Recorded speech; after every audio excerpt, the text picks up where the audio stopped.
अस्सलाम वालेकुम, कैसे हैं आप सब? अल्लाह आपको सेहत दे, तंदुरुस्ती दे, खुश रखे, आपकी तमाम मुश्किलात हल फरमाए। तो आज हम बनाएंगे मूंग मसूर की दाल, वो भी बगैर तड़के वाली, और इतनी मज़ेदार के खाने वाले उंगलियां चाट जाएंगे, और बहुत ज़्यादा मज़ेदार पकने वाली कि चिकन मटन को आप बिल्कुल भूल ही जाएंगे जब ये दाल पकाएंगे। इतने सारे टिप्स एंड ट्रिक्स आपको बताऊंगी इस दाल को पकाने के लिए, बहुत मज़ेदार बनकर ये तैयार होती है। तो चलें आए स्टार्ट करते हैं। बिस्मिल्लाहिर्रहमानिर्रहीम।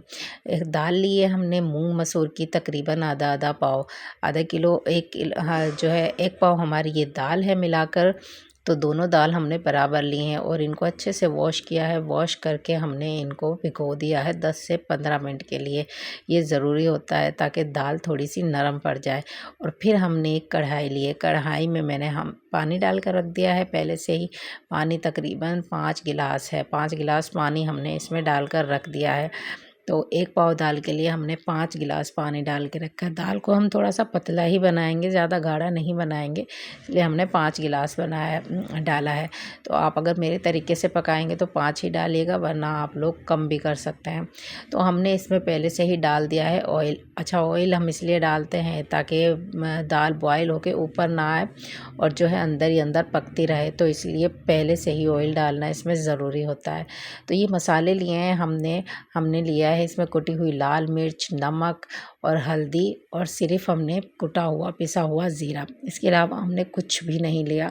ये चारों चीज़ें हमने डाल दी हैं। डालकर हमने एक आधी प्याज काटी है। प्याज को हमने एक प्याज में से हमने आधी प्याज को काटना है और वो भी इस पानी में डाल देना है।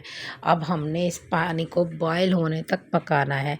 तकरीबन 2 से 3 मिनट ही लगेंगे हमें इसको बॉयल करने में। तो ये देखें, पानी अच्छे से बॉयल हो गया है।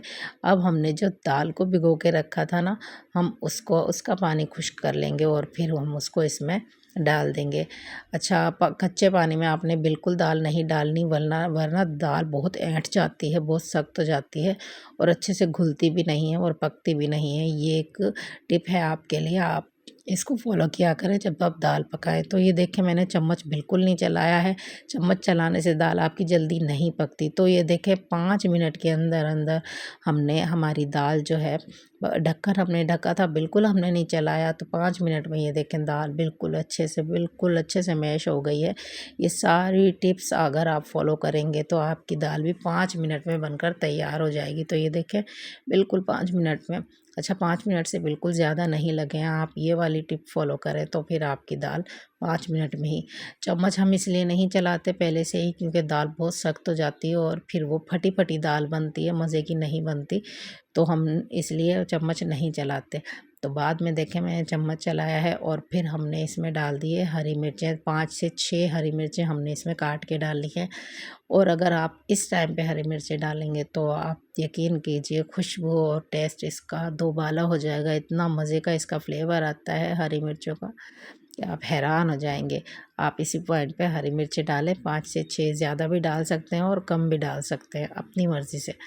तो हमने इसको थोड़ा सा एक और बॉयल देना है। हमने इसको ढक के रख दिया है तकरीबन 2 से 3 मिनट। देखें तो अब हमारी दाल बिल्कुल पककर तैयार है, मज़ेदार सी है ना, बिल्कुल फटाफट पकने वाली दाल। इतनी जल्दी आप लोग अगर दाल बनाएंगे। अच्छा, कुछ लोग बगैर तड़के की दाल खाना पसंद करते हैं। हमारे घर में भी कुछ लोग ऐसे हैं जो बगैर तड़के की दाल खाना पसंद करते हैं, और मैं अक्सर ये बनाती हूँ। कभी कभी तड़का लगाती हूँ, कभी कभी बगैर तड़के की। तो ये देखें, मज़ेदार सी हमारी बगैर तड़के वाली दाल बहुत ज़बरदस्त है, बहुत मज़ेदार। इसको चावल के साथ मैंने सर्व किया है, बहुत ही मज़ेदार, बहुत ही टेस्टी। अगर आप लोग इस तरह से बनाएंगे तो यकीन कीजिए आपकी दाल और चावल का मज़ा दोबाला हो जाएगा। ज़रूर बनाइएगा, मुझे आप कमेंट्स में बताइएगा कि आपकी दाल कैसी बनी। और अगर आपको रेसिपी पसंद आए तो प्लीज़ चैनल को सब्सक्राइब कीजिएगा, लाइक कीजिएगा, शेयर कीजिएगा, और मुझे भी दुआओं में याद रखिएगा। तो मुझे दें इजाज़त। अल्लाह हाफिज़।